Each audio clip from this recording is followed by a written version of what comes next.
Okay, so part two, 3 seconds later.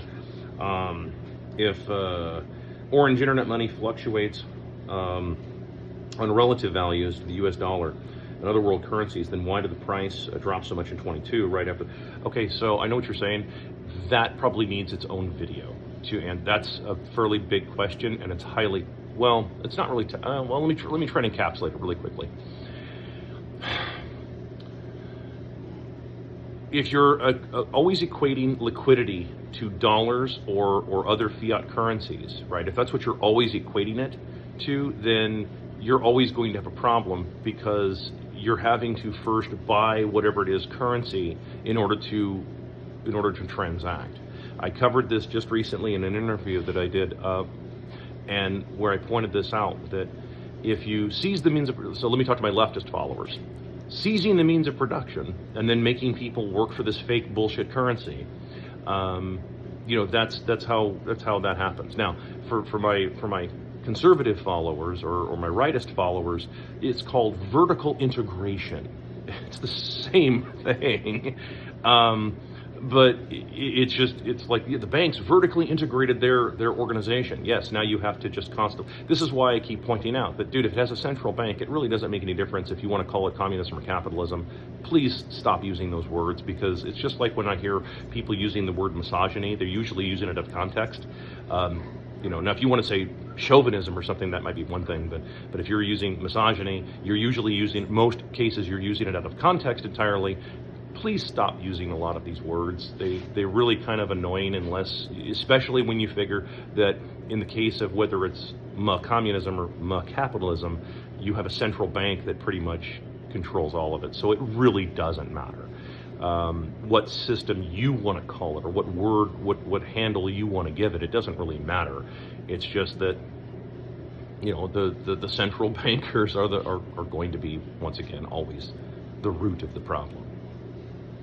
Okay, the central bankers will always be the root of the problem, and until you deal with that, then you're just going to have this issue go on forever. As far as if you're constantly equating liquidity in fiat, you're going to have this problem, and it's always going to look like there's all kinds of fluctuation, and there's really not. None of that has really changed. Like the assets in your driveway, for example, didn't change because the dollar went up and down, right? Just the valuations relative to the liquidity of that currency. I hope I explained that to you right. Anyway, let's see here. What would happen if the American dollar crashes? I did a video like yesterday. If you want to go back, today's the 30th, so the 29th. So if you go back to onto my feed on TikTok, you'll see it. I did that exact hypothetical, because somebody asked me the hypothetical, like what happens, and I'm like, I'll give you the hypothetical. And for those of you thinking that it's going to be like total chaos and bedlam, yeah, in certain areas it will be, but remember, most people run out of gas pretty quickly. And I don't just mean the gasoline in your car. I'm talking about as I've said before, Americans can't really, a lot of them can't spend 10 minutes on a treadmill, let alone 10 days riding and looting. So I wouldn't stress on it too terribly much. How much longer do you think the dollar survives? Obviously, it's too big to fail.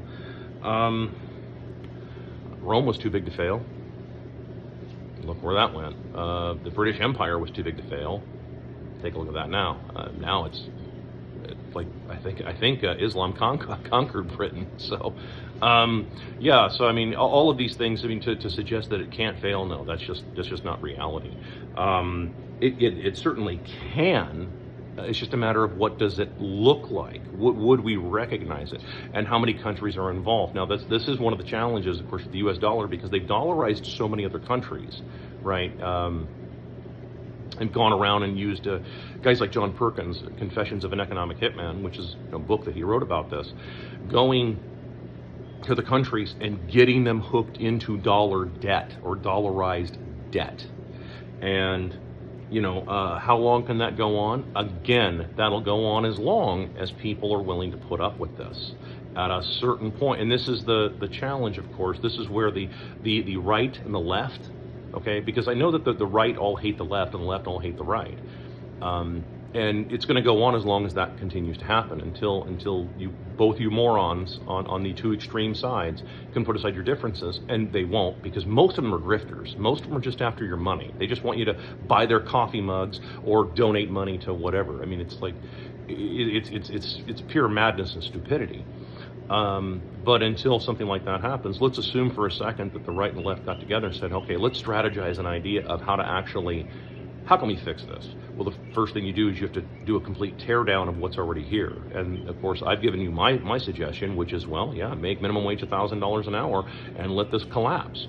And then people will figure it out. And it will also teach people that just printing money doesn't solve your problem. Just giving people dollars doesn't actually solve the problem of poverty. Poverty is a much more complicated problem to solve that can be solved, though not the way you're going about it. Either side, frankly, either side. You're not going to do it the way you're going about it because, again, you're still trying to use central banking, and it's just not going to happen. So that's my answer. How much longer? You tell me. How is your page not booming? I'm not a very likable guy. I don't know if you notice this or not and stuff, but I'm not terribly likable. And not only that, I'm not likable by either side. You just heard me talk about this for just a second here. If I just did nothing but right-wing talking points, I would have millions of followers on the right. If I did nothing but left-wing talking points, I would have millions of followers on the left. If you actually talk to people about the truth, yeah, ain't no one like you. Nobody likes you, except for a handful of people who go, wow, hold on, this is changing the way I think of something. Like, it's not me changing this. It's me pointing something out and then you recognizing it. That's all it is. That's all it is. It's like you standing in front of that magic eye, 90s Gen X thing, the magic eye thing. So, and you stare at it long enough and you're like, oh, I see it. Now it's a sailboat or whatever, or it's a monkey or whatever. Like, that's all it is. It's me just pointing it out. And, you're the one who sees this. Remember, you're born a scientist. So, how do you prepare for this collapse? Knowledge. That's the first thing. That's the very first thing. It's just know what's going on. See, panic comes from the unknown. Panic is like my business partner does this to me. She'll say things like, this is not my wife. This is an actual partner in my company, and she'll say like, "How the hell are you this calm?" It's because I know what's going on, and I've done this for so long that for me to get butterflies or to get nervous on something, it takes a tremendous amount. I mean, I just don't get that anymore. That's it's a feeling I just don't get. It's sort of like getting, it's sort of like being nervous on takeoff in a plane, you're pulling back the yoke and, you do it enough, you kind of stop that and you don't get that feeling back. Well, it's the same thing. So, I mean, knowledge is power in the sense that if you understand this stuff, this becomes very predictable. And when you're not panicking and freaking out with everybody else, because there's going to be a huge number of people that would panic and freak out, you are one fewer person or group of people, if you're a family or something, that isn't panicking and freaking out. You understand? So because you're now not a liability to everybody else, right? Which means that by default, if you're not a liability to everybody else, you are an automatic asset. And as an asset, you're then able to keep a clear head and think shit through. And it doesn't mean you're going to be like some great leader. That's not what I'm talking about. I'm talking about just not being part of the people that are freaking out.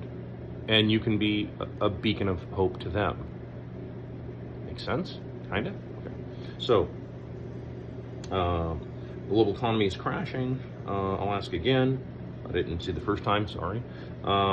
What steps are you taking towards approaching global currency reset? I think that's misworded, but what steps am I taking? Well, once again, I mean, this is part of it actually, is me trying to explain this to a number of people out there, because it isn't just me who say this kind of stuff. I do realize that there are people who follow me from fairly large accounts on their alt accounts, and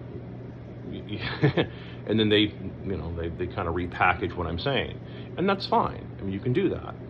I'm just pointing out, though, that that message gets out to a lot of people, and once again, if we can de-escalate, that will certainly help. We'll see you in part 3.